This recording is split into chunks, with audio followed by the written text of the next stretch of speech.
বিয়ে মানে দুটি মানুষের অন্তরের মিলন, দুটি পরিবারের আত্মীয়তা, আনন্দ, হইহুল্লোড় আর জমিয়ে খাওয়া দাওয়া। সমস্ত পরিবার পরিজন, বন্ধুবান্ধব, প্রতিবেশী ও সহকর্মী সকলের উপস্থিতিতে এবং তাদের ভালোবাসা বা দোয়া বা আশীর্বাদে নবদম্পতি তাদের নতুন জীবনের যাত্রা শুরু করেন। আর এই বিশেষ অনুষ্ঠানের এক অন্যতম প্রধান হলো খাওয়া দাওয়া। আর যখন খাওয়া দাওয়াটা কোনো বাঙালি পরিবারের অনুষ্ঠানের হয়, তখন কবজি ডুবিয়ে না খেলে মন ও পেট কোনোটাই যেন ভরে না। বিয়েতে বর ও কনের পোশাক থেকে শুরু করে মেনু, ডেকোরেশন সব কিছুতেই চমক লাগাতে সঠিক প্ল্যানিংয়ের প্রয়োজন হয়।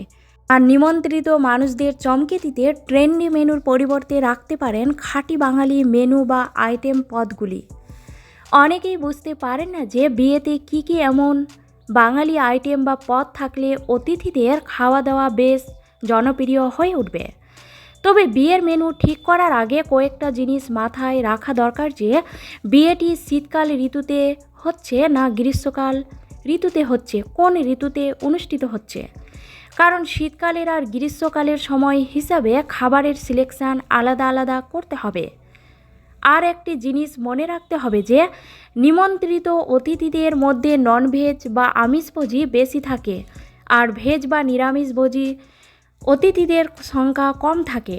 তবে ভেজ আর ননভেজ উভয়েরই খাওয়া দাওয়া তৈরি করতে হবে, দুটোই যেন স্পেশাল হয়।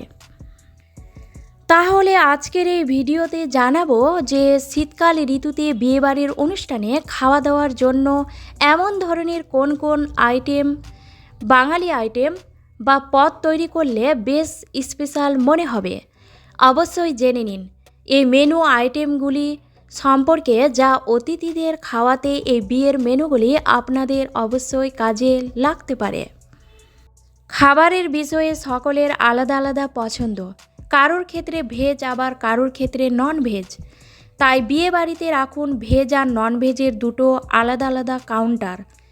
তবে প্রথমতভাবে জানব নন ভেজ বা আমিষভোজী খাওয়ার বাঙালির জনপ্রিয় আইটেমগুলি, যেমন বাসমতি চালের সাদা ভাত, চিকেন বা মাটনের কষা মাংস, মিক্সড সবজি, বেগুন ভাজা, মাটন চাপ বা চিকেন রেজালার মধ্যে যে কোনো একটি পদ। আমিষভোজীদের জন্য এরপর রাখুন ফিশ ফিঙ্গার বা ফিশ কবিরাজি বা গিলটি কাবাব বা মাটন শিক কাবাব বা রেশমি কাবাব বা চিকেন ললিপপ, এর মধ্যে যে কোনো একটি পদ রাখুন। এরপর রাখুন চিংড়ি মাছের মালাইকারি বা দই কাতলা বা পাবদার ঝোল বা রুই মাছের কালিয়া বা ভেটকি পাতুরি, মাছেদের মধ্যে যে কোনো এই পদগুলির একটি রাখুন। ডালের মধ্যে রাখুন মাছের মাথা দিয়ে বা বিভিন্ন ধরনের সবজি দিয়ে সোনামুগ ডাল। এরপর রাখুন চাটনিতে টমেটো আর খেজুরের চাটনি বা পেঁপের চাটনি বা আনারসের চাটনি বা কাঁচা আমের চাটনি বা চালতার চাটনি। চাটনির মধ্যে যে কোনো একটি চাটনির পদ রাখুন। এরপর খাবারের মেনুতে যে কোনো একটি স্যালাড রাখুন।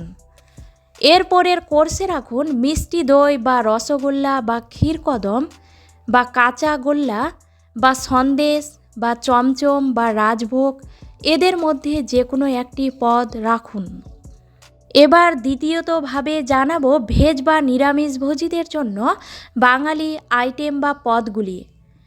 প্রথমেই ভেজ প্লেটে রাখুন লুচি, আর লুচির সঙ্গে কাশ্মীরি আলুর দম বা ছোলার ডাল, এর মধ্যে যে কোনো একটি পদ। এরপর বাসন্তী পোলাও, আর এর সঙ্গে রাখতে পারেন ছানার ডালনা, বাটার পনির, ফুলকপির রোস্ট, এঁচোড়ের ডালনা, আলু পোস্ত ইত্যাদি। এরপর রাখতে পারেন কড়াইশুঁটির কচুরি বা মোচার চপ বা পাকোড়া বা পনির টিক্কা, এর মধ্যে যে কোনো একটি আইটেম রাখুন।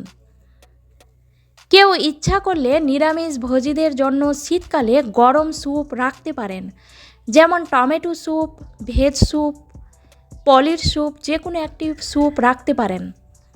আর আমিষভোজীদের জন্য শীতকালে চিকেন স্যুপও রাখতে পারেন। শেষে অতিথিদের মুখশুদ্ধি করার জন্য মিষ্টি পান বা মৌরি বা আজওয়ান ইত্যাদি জিনিস রাখলে খুব ভালো হয়। এছাড়াও বিয়েবাড়ির অনুষ্ঠানে যারা অতিরিক্ত খরচ করতে চান তাহলে প্রথম শুরুতেই লাইভ কাউন্টারে রাখতে পারেন ফুচকা, পাপড়ি চাট ও দই বড়া। এই খাবারগুলি অতিথিদের খাওয়ার শুরুটা বেশ ভালোই জমিয়ে দিবে।